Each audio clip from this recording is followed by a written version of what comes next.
kabarnya hari ini? Pagi Bu, saya baik Bu. Ini saya sedikit gugup karena belum pertama kali melakukan konseling ini Bu. Nggak apa-apa ya, wajar kok merasa gugup di awal.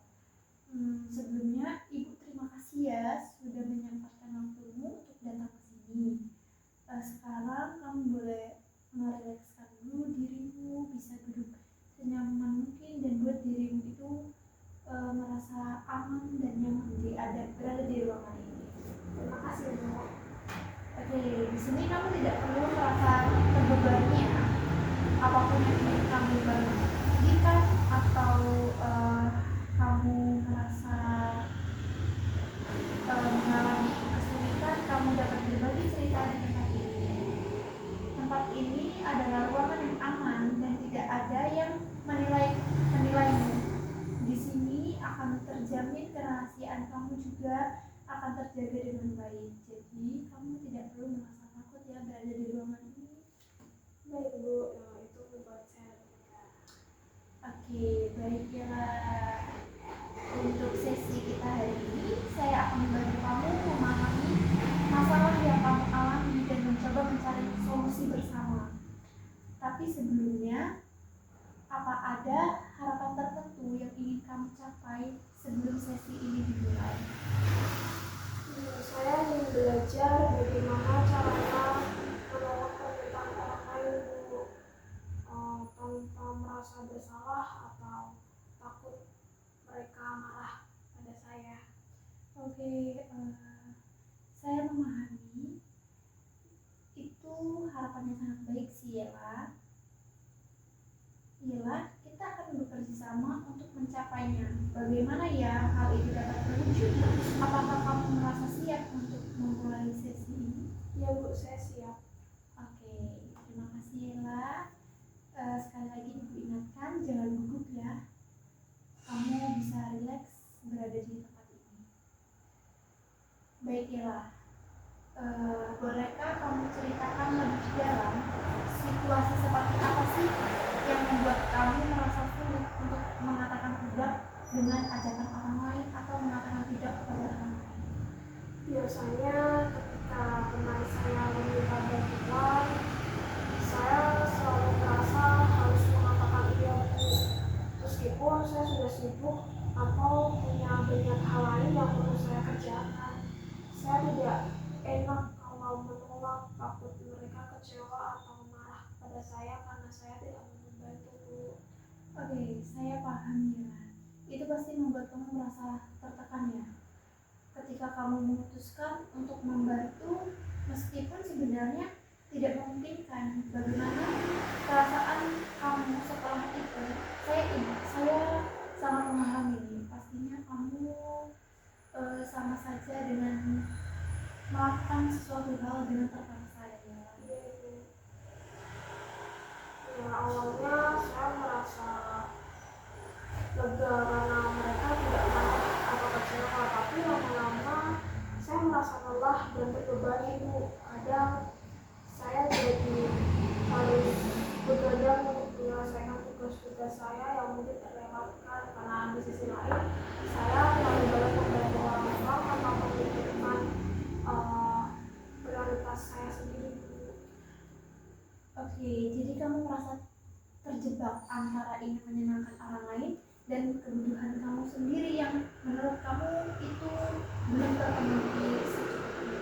Ya Bu, saya sering merasa tidak punya waktu untuk diri saya sendiri Bu.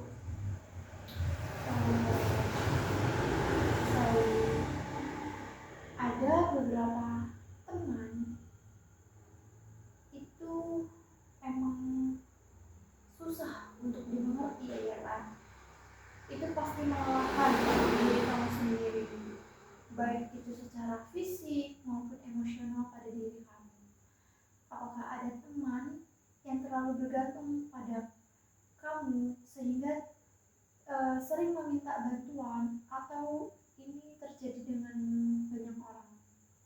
Ada Bu, ada beberapa teman yang sering meminta bantuan. Kadang saya merasa mereka terlalu bergantung pada saya Bu, dan itu membuat saya semakin sulit untuk menolak. Baik, ketika kamu mencoba menolak, apa yang biasanya terjadi? Saya jadi merasa bersalah, Bu. Seperti saya merasa saya telah mengecewakan mereka. Eh, dan kalau mereka menunjukkan kekecewaan, saya makin merasa buruk. Oke, perasaan itu sering kali muncul dari kebiasaan atau pengalaman masa lalu Ila ya. Ila merasa bahwa menolak itu sama dengan mengecewakan orang lain. Kita akan mencoba memahami lebih dalam dari mana perasaan ini berasal, dari mana sih asal mulanya, kenapa ya Ila ini susah buat menolak ajakan teman atau permintaan teman. Nah, sekarang Ibu ingin bertanya Ila. Menurut Ila, mengapa perasaan tidak enak ini begitu kuat pada diri Ila? Apa ada pengalaman tertentu di masa lalu yang mungkin mempengaruhi hal ini pada diri Ila? Mungkin karena saya sering diajarkan untuk selalu membantu orang lain, Bu. Orang tua saya bilang kalau saya menolak itu artinya saya egois atau tidak peduli. Padahal dengan adanya menolak itu salah satu hal yang bisa menyelamatkan diri saya sendiri gitu loh, Bu. Oke, apakah ada situasi yang spesifik dalam pola asuhmu yang kamu ingat pada saat itu? Iya, Bu, dulu kalau saya tidak mau membantu, orang tua saya akan marah dan mengatakan bahwa saya anak yang tidak tahu berterima kasih. Lalu saya rasa itu mempengaruhi cara saya berpikir sampai sekarang, Bu. Oke Yola, itu merupakan pola asuh yang sering kali terbawa hingga dewasa. Ajaran sejak dulu yang kita diminta untuk saling membantu itu biasanya emang sering terbawa sampai kita dewasa. Mari kita lakukan sesuatu yang bisa membuatmu lebih memahami tentang perasaan kamu ini. Pernahkah kamu mencoba mengekspresikan perasaanmu melalui seni seperti menggambar atau menulis? Belum, Bu, tapi saya suka menggambar saat merasa bosan. Oke, ini menurut saya bagus sekali sih dengan hobi kamu ya Yara. Mari kita coba teknik art terapi untuk membuatmu lebih mengenali perasaan yang dialami sama diri kamu sendiri.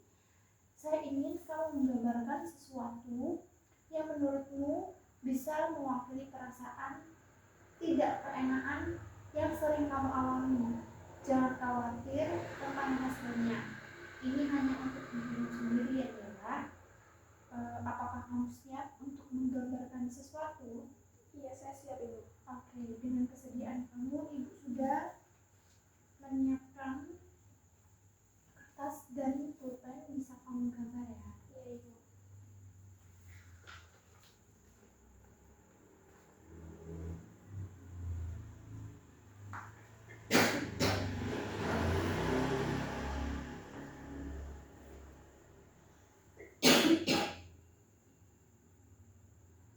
Maaf ya Ibu, agak berat. Tidak apa-apa, Ibu.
Oke, kamu bisa perlihatkan gambar apa itu?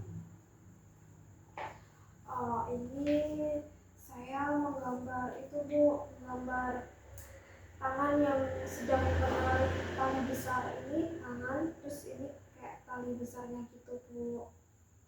Saya merasa seperti itu, seperti selalu harus menarik beban berat meskipun saya ingin berhenti Bu.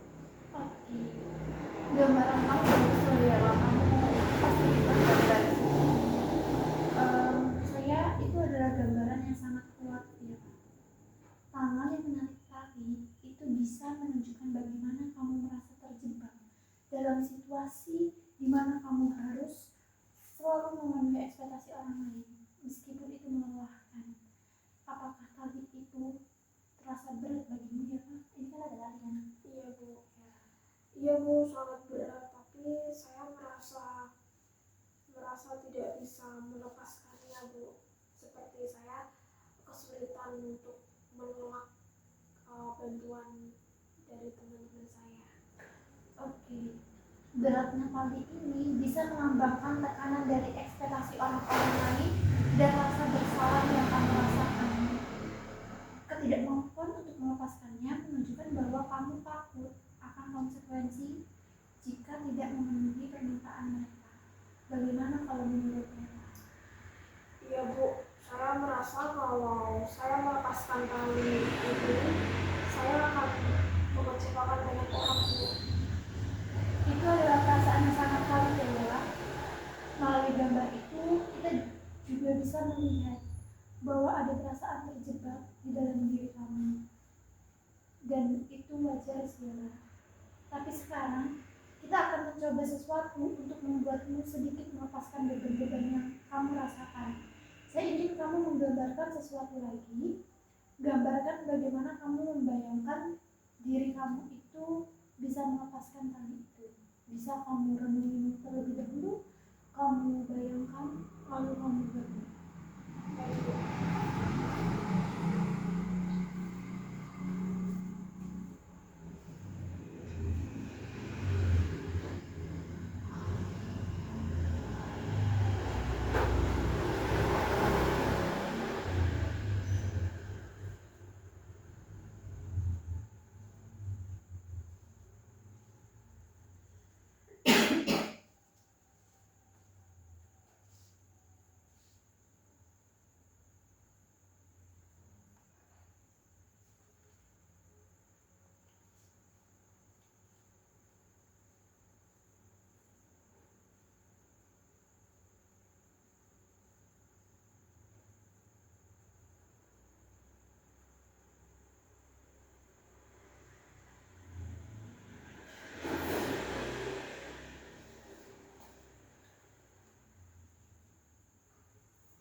Boleh kamu lihatin gambarnya?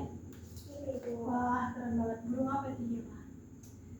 Ya ini kurang tahu ya Bu, saya hanya sekedar menggambarkan sosok burung. Oke, Ibu.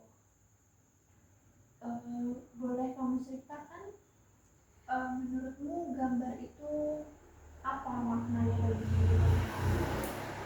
Jadi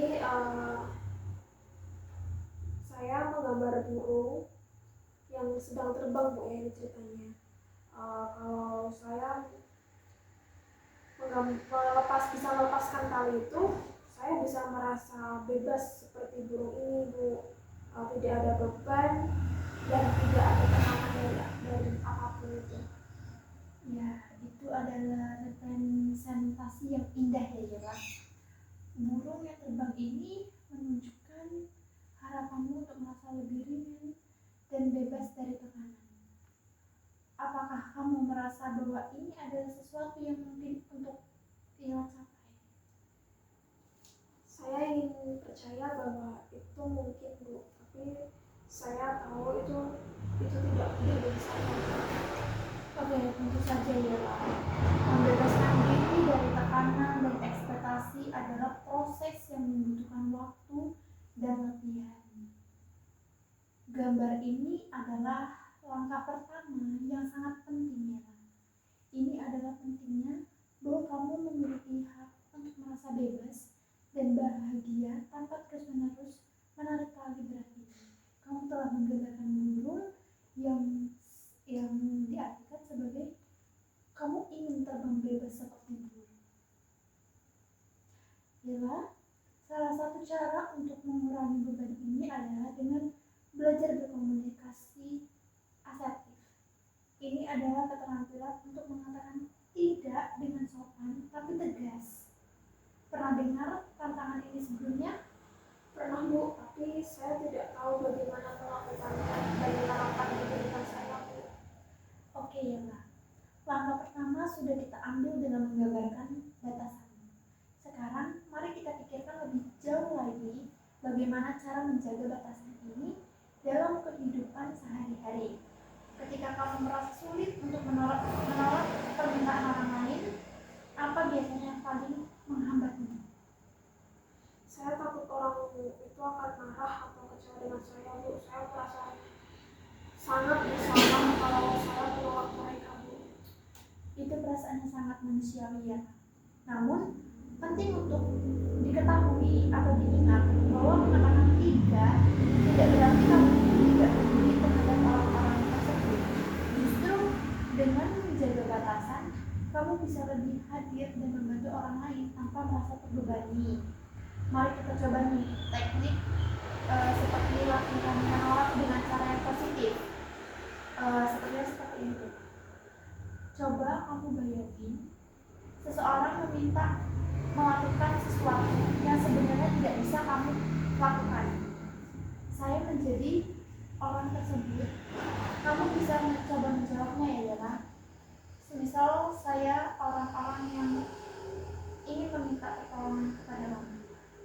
Yela, bisa bantu aku menyelesaikan tugas ini sekarang? Aku benar-benar butuh bantuan kamu Yela.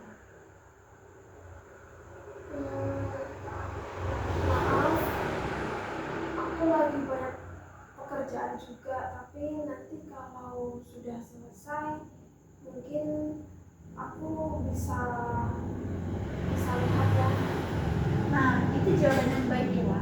Kamu mengungkapkan bahwa kamu tidak bisa membantu sekarang, tetapi menawarkan opsi di mana nanti sesudah itu kamu bakal membantunya. Bagaimana rasanya mencoba hal ini? Rasanya sedikit aneh, Bu, tapi juga melegakan. Saya tidak merasa menolak sepenuhnya. Ya, tepat sekali Yela. Dengan cara ini, kamu tetap bisa menunjukkan perhatian tanpa harus melampaui batasan kamu. Latihan seperti ini membantu menguatkan kemampuanmu untuk menjaga keseimbangan sekarang. Sekarang coba kamu pikirkan skenario lain yang kamu temui dalam hidupmu.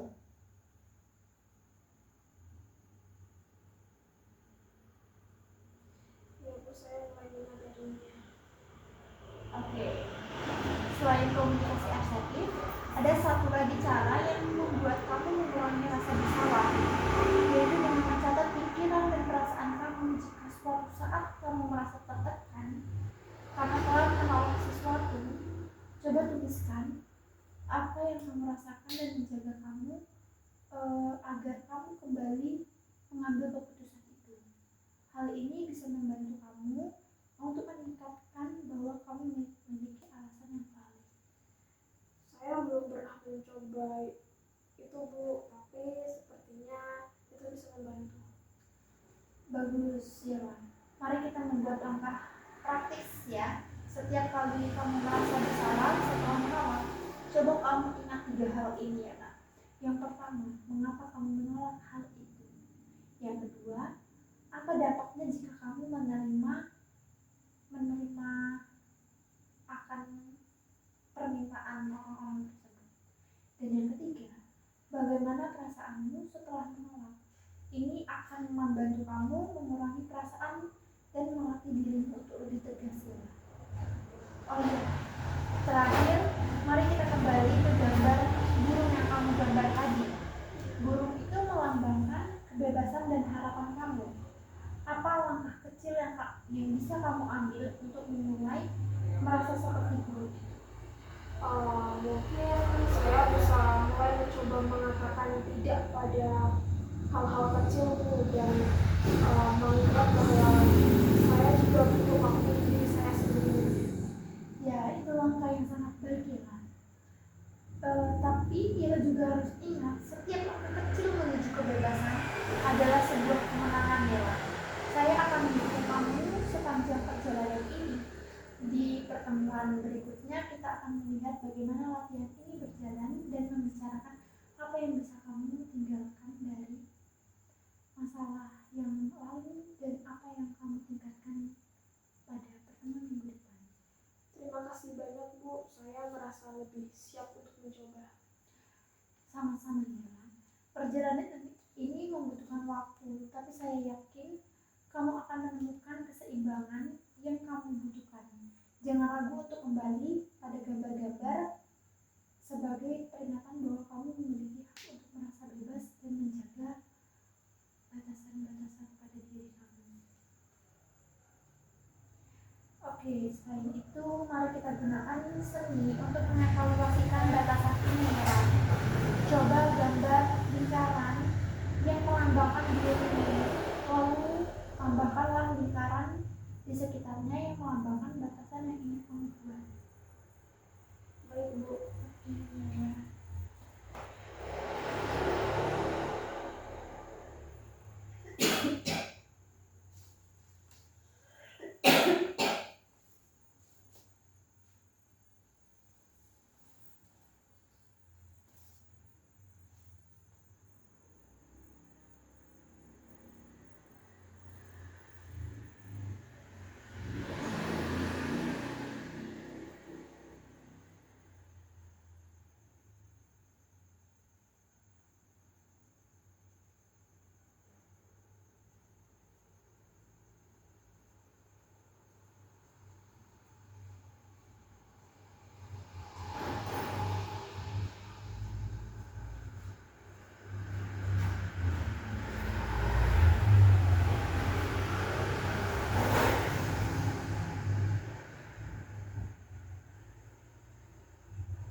Oke, boleh tunjukkan gambarnya ya.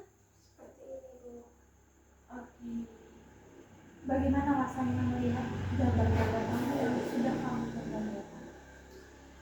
Rasanya saya mulai melihat bahwa saya juga perlu menjaga ruang untuk diri saya sendiri Bu. Ini di gambar ini mengibaratkan ini lingkaran, lalu di sini adalah saya, dan di luar di sini adalah orang-orang yang mungkin banyak meminta bantuan kepada saya, dan di sini saya memiliki lingkaran ini untuk membatasi dan memberikan ruang untuk saya. Bagus ya, kita akan terus berlatih komunikasi asertif ini ya, sambil mengingat gambaran-gambaran sebagai pengingat batasan-batasan yang ada pada diri kamu. Iya Bu. Hari ini kita sudah berbicara banyak tentang cara-cara yang bisa kamu coba untuk mengatakan tidak dengan baik dan tetap menjaga hubungan dengan teman-teman kamu. Terima kasih Bu. Saya merasa sedikit lega dan paham bahwa menolak itu tidak berarti saya menjadi buruk. Betul sekali ya, kamu sudah melakukan langkah besar. Jangan ragu untuk terus berlatih komunikasi asertif, dan jika ada yang ingin kamu diskusikan lebih lanjut, Mungkin kamu bisa menceritakan atau mengungkapkan pada sesi konseling yang selalu terbuka untuk kamu ya Yela. Terima kasih banyak Bu. Saya akan mencoba menerapkan semua yang telah kita lakukan pada hari ini. Oke, sama-sama Yela. Ingatlah bahwa perasaanmu itu juga penting. Saya yakin kamu bisa melakukannya. Ya baik Bu, terima kasih ya Bu. Oke, ini saya simpan buat minggu depan ya Yela. Baik Bu. Oke. Saya pamit ya Bu. Ya, terima kasih ya Yela. Jadi berjalan. Bu.